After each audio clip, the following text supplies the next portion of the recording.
Hoi! It's time to do my resolutions video, my yearly resolutions video. I always look forward to this so much. I've been thinking about my resolutions for the last couple of weeks. I've got them. I'm ready to look back in 2017 and make some new resolutions as well. So let's go. One of the new things that I did this year for my resolutions is I wrote them all down and they're on a list. I think it's that one. They're on a list there, which means that every day when I get out of bed or when I'm in bed, I can see the list. And that's been a really, really good thing to do because it's a daily reminder. And it means that I don't at the end of the year sort of go, what were my resolutions? We're gonna start with number one, the obvious one, the 50 book challenge. I challenged myself to read 50 books a year, like every year. And this year, I had a really easy time getting there. I'm always 8 books behind the whole year. But then in December, I really caught up. It helped that I went on holiday for quite a while. And I finished with 53 books, so I'm pretty happy about that. Then I said I wanted to read 25 books by BAME authors, which means Black, Asian, or minority ethnic authors. Now what I actually did is I went through my collection and I picked out quite a few books that were by BAME authors and put those on a shelf so I always knew that I'd be able to like reach for them instantly and they were sort of like on the front of my mind. And I did a count at the end of the year and I think I've ended up with 16. So not quite as many as I wanted to read. I think I can definitely do better, but it has just been really nice to read more books by BAME authors. It's not one that I'm including in next year's challenge, but it's just one that I obviously just want to keep up with without having to make it a challenge every year. Then I also said I wanted to read 5 Dutch books, so books that were written originally in Dutch, so not translated books. And I ended up reading 2 of them, both in December, so again, something to work on for next year. Then I wanted to launch some new series on my channel, and I guess I did one. So I launched the End of the World book club, which has been so much fun, and I hope you've been enjoying it as well, where I read a different dystopian book every month. I mean, I can't get enough of dystopian books, so that's been a really fun thing to do. Then I had one resolution, which is like 2 in 1, but they're quite big ones. It just said, launch a podcast and relaunch my blog. And I think on the list over there, I also added launch a product, which I did. I launched my pin with Polly. I've talked about it a lot, so you've probably already seen it. It's the bookish pin that says don't crack the spine. The link to it will be in the description. So I did that, which is amazing. Then I relaunched my blog. I just went ahead and did it. I'm such a perfectionist and I want to take my time with it, and that means it just never gets done. 2 or 3 years can go by and I still won't get it done. So one day I just sat down and I just drew the logo in one go and I didn't change anything about it and just put it up. And then when it was finally there, I was really happy with it, but I'm just so picky. So it's booksandquills.co.uk, and basically that's the place where I'm going to be talking about travel, my favorite London spots, my favorite bookshops, food, some like ethical brands I love. I talk a lot about these things on Instagram as well, but that's not really an easy way to like search for different categories, so I'm actually making full blog posts. I did one recently with like my favorite places to eat vegan food in Camden. I'm doing a series about places to visit in the Netherlands outside of Amsterdam. So if you're interested in any of those things, go take a look. I was like, how do you follow a blog? I'll be tweeting about things as well. I'm posting about it on Instagram stories. The thing I'm writing at the moment is a blog post about all the places I travel to in 2017, so I'm very excited about that as well. I didn't manage to make the podcast happen this year. I've done a lot of planning though, so hopefully I can make that happen in 2018. Then, because of course you have to have like a health related thing on your resolutions, because is it really a resolutions list if you don't have it on there? I said I wanted to do more yoga and Pilates because I have a bad back, and I figured that would be the kind of exercise that I would be really into. And what I actually did is I got in touch with Virgin Gyms. They said they could give me 3 months to try out their gyms, and then I could talk about my experiences in a video, which I'm doing right now. So what I absolutely love is that there is actually a Virgin Active gym under my office, so it was really easy to like roll right from the office into the gym. I used to go to the gym loads when I was living in the Netherlands and had a friend that would always drag me there, but ever since I moved to London, I really haven't been exercising that much. So for me, it was kind of a case of figuring out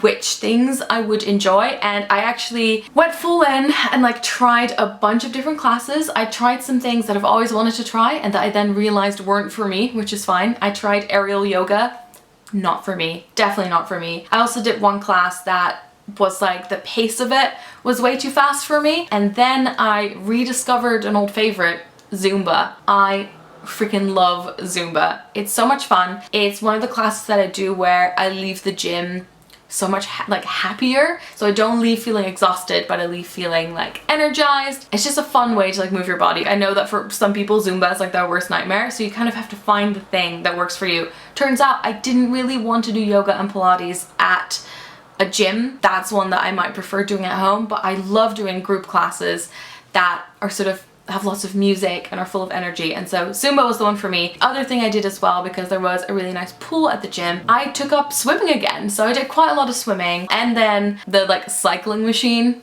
As a Dutch person, of course, that is the kind of exercise that feels most like natural and familiar to me, and I kind of know what my boundaries are with that. They gave me some guest passes as well, so I got to bring my boyfriend and we went swimming together, and I brought my friend Marion as well, and we like tried out all the different machines, so that was really fun. Massive thanks to Virgin Active for sort of helping me make my like gym resolution come true. Although it was slightly adapted from what I originally wanted it to be, I think it was a really nice thing to do this year. Then I said I wanted to visit at least 3 new places in the UK, and I got that one out of the way pretty quickly. First of all, I went to Whitstable with Marion. I wrote a blog post about that as well if you want to take a look. It's a lovely seaside town. It's about an hour by train from London, and I had such a good weekend with Marion. Then I went to Northern Ireland with my boyfriend. He is actually from Ireland, but we decided to go to Northern Ireland, and I went to some like beautiful seaside locations as well. Turns out it's hard to get around there if you don't have a car, and on Sundays all the taxi companies,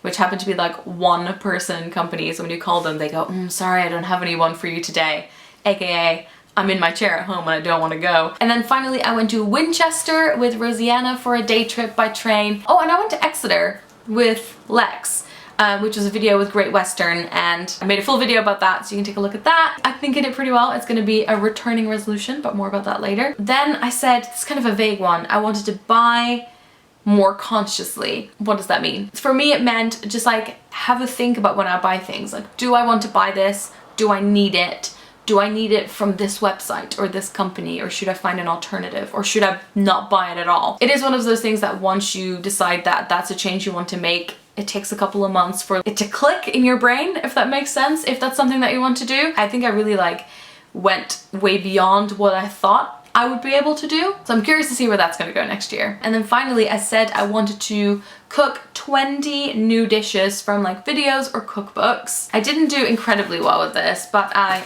got a little notebook. I put this postcard on the front, and then I just started writing down different recipes that I'd come up with myself, but also I had a specific page for the challenge. Here's what I made this year. I made hummus from scratch. I made a pan-roasted lime feta burrito. These are all from Anna Jones. Oh, it's called a modern moussaka. It was a vegan moussaka and it was amazing. I think the best thing I've made this year. I made broccoli and peanut noodles. Then I made a peanut and barbecue tempeh wrap, which was inspired by a wrap I had at a restaurant in Toronto. And I was like, oh yeah, I love tempeh. So made that myself. Puff pastry pesto pizza, which I think was a recipe from my flatmate. Courgette polpetta, is that what it's called? From Abel and Cole. It was delicious. If you've ever been to Polpo and you've ordered the like vegetarian meatballs there, that's kind of what it is. It's like courgette and garlic and chickpeas, and you make little like balls out of them and you eat them with pasta, and it's delicious. And then finally I made spaghetti aglio e olio. I guess it's like a classic pasta dish, which is just mostly like cheese and garlic and oil. Okay, my 2018 resolutions are pretty straightforward. Some of them tie in a little bit with my 30 before 30 list, because 1 month after 2018 ends, I'm gonna be 30. So I have a lot of lists to work on this year. Number 1, I want to read 50 books, pretty clear. Number 2, I want to launch my Dutch literature video series where I talk about Dutch literature. I've been talking about this for years, still haven't done it.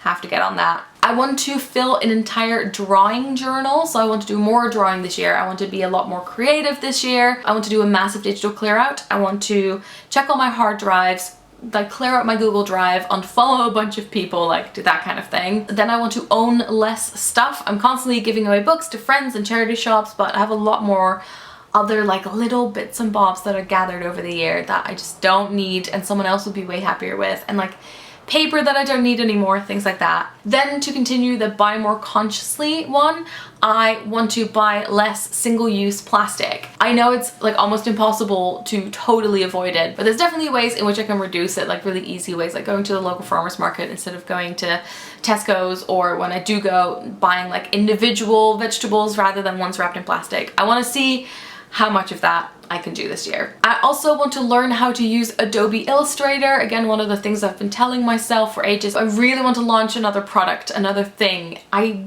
I'm thinking like a protective pouch for your book, like a little linen bag. If you have any other ideas of what you'd like to see, maybe like a to-do list, or I don't know, I'm gonna have a think about it, but let me know what you think. Then I want to go on a UK countryside trip. I think I can make that happen, and go to Scandinavia again. I had an amazing time on my previous trips. I really want to go again. And then finally, this ties in with my 30 before 30. I really want to live in Amsterdam for a month, so I'm gonna see how I can make that happen. I've made some personal ones as well that I'm not gonna talk about in this video, but maybe I will talk about it next year if they actually happened. We'll see. I'm really excited about this year, excited to like wrap up some projects and then see where I can go with new ones, just to make more cool stuff and learn new skills, and that's it. If you have any resolutions, or if you've made a video or a blog post with your resolutions, I would love to hear about them, so do leave them in a comment below. Let's kick some ass in 2018. Thanks so much for watching. Doei!